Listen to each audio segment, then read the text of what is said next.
ایک گھنے جنگل میں رنگ برنگے پرندوں کا بسیرا تھا۔ ہر پرندہ اپنی زندگی میں مصروف تھا اور ہر ایک کی اپنی عادت تھی، لیکن ان سب میں سب سے شرارتی اور زندہ دل پرندہ تھا ایک چھوٹا سا طوطا جس کا نام منا تھا۔ منّے کی سب سے خاص بات اس کی بطونی طبیعت اور شرارتوں کا شوق تھا۔ وہ دن رات کسی نہ کسی کو تنگ کرنے میں مصروف رہتا تھا۔ جنگل کے جانور اور پرندے اسے بہت پسند کرتے تھے، لیکن اکثر اس کی شرارتوں سے تنگ بھی آ جاتے تھے۔ ایک دن منا طوطے نے سوچا کہ وہ آج جنگل کے سب پرندوں اور جانوروں سے کچھ مزے کی شرارتیں کرے گا۔ سب سے پہلے اس نے گلہری سے شروع کیا۔ گلہری صبح صبح اپنے بچوں کے لیے میٹھے پھل اکٹھے کرنے گئی ہوئی تھی۔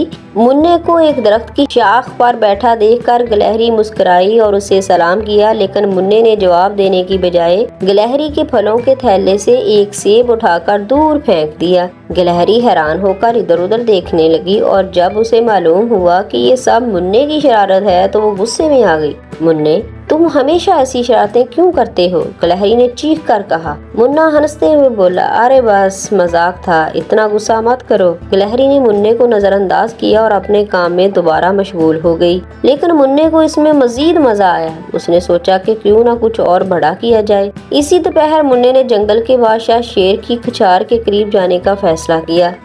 شیر اپنی دوپہر کی نیند سو رہا تھا اور منّے کو موقع مل گیا۔ منا چپکے سے شیر کے پاس گیا اور زور سے چیخ ماری، اٹھو، جنگل میں آگ لگ گئی ہے۔ شیر ہڑبڑا کر اٹھا اور چاروں طرف دیکھنے لگا۔ جب اسے کچھ نظر نہیں آیا اس نے منّے کو گھورتے ہوئے کہا، یہ کیا بکواس ہے؟ منا ہنستے ہوئے بولا، بس آپ کو جگا رہا تھا شیر صاحب۔ شیر غصے میں آتے ہوئے بولا، اگر تم باز نہ آئے تو میں تمہیں سبق سکھاؤں گا۔ منّے نے شیر کی دھمکی کو سنجیدگی سے نہیں لیا اور ہنستا ہوا اڑ گیا۔ اس کے بعد منّے نے سوچا کہ کیوں نہ اس بار کچھ اور مزے کا کیا جائے۔ وہ ایک بڑی جھیل کے کنارے پہنچا جہاں ہنس اور بطخ پانی میں کھیل رہی تھی۔ منّے نے ایک چالاکی بھری مسکراہٹ کے ساتھ سوچا اور ان پر سے کوئی شرارت کرے گا۔ اس نے زور سے پانی میں غوطہ لگایا اور ساری بطخیں اور ہنس حیرت میں مبتلا ہو گیا کہ پانی میں اچانک اتنا بڑا شور کیوں ہوا۔ بطخ نے غصے میں کہا، کون ہے؟ کس نے پانی میں یہ ہلچل مچائی؟ منا درخت پر بیٹھا ہنستا رہا اور بطخوں کی الجھن دیکھتا رہا۔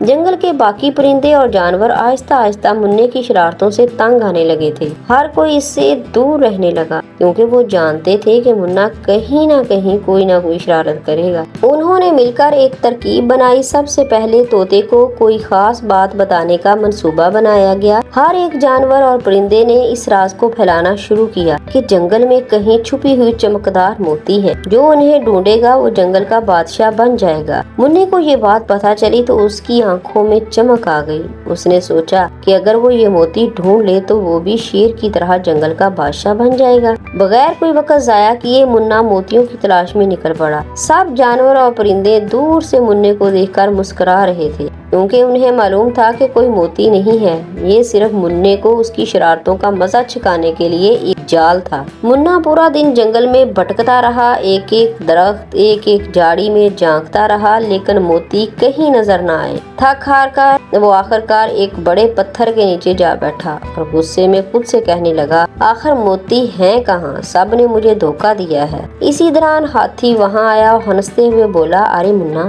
کیا موتی مل گئے؟ منّے نے غصے سے جواب دیا، تم سب نے مجھے دھوکہ دیا ہے، میں نے پورا جنگل چھان مارا لیکن کہیں موتی نہیں ہے۔ ہاتھی نے مسکراتے ہوئے کہا، ہم نے تمہیں کوئی دھوکہ نہیں دیا بلکہ تم نے ہمیشہ دوسروں کو دھوکہ دیا ہے۔ یہ سب تمہیں یہ بتانے کے لیے کیا گیا کہ شرارتیں ہر وقت اچھی نہیں ہوتی، کبھی کبھی دوسروں کا احساس بھی کرنا چاہیے۔ منّے کو یہ سن کر شرمندگی محسوس ہوئی۔ وہ سمجھ گیا کہ اس کی مسلسل شرارتوں نے سب کو تنگ کر دیا تھا، اب سب نے مل کے اسے سبق سکھایا ہے۔ منّے نے فوراً سب سے معافی مانگنے کا فیصلہ کیا۔ وہ سب پرندوں اور جانوروں کے پاس گیا اور بولا، میں معافی چاہتا ہوں، میں سمجھ گیا ہوں کہ میری شرارتیں آپ سب کو تکلیف دیتی تھی، آئندہ میں ایسا نہیں کروں گا۔ سب جانور اور پرندے مسکرائے اور منّے کو معاف کر دیا۔ انہوں نے کہا، شرارتوں میں مزہ تب ہے جب وہ سب کو خوش کرے، نہ کہ کسی کو ناراض یا پریشان کرے۔ منّے نے سر ہلاتے ہوئے کہا، آپ سب صحیح کہتے ہیں، میں آئندہ ایسا کچھ نہیں کروں گا اور سب کے ساتھ مل کر رہوں گا۔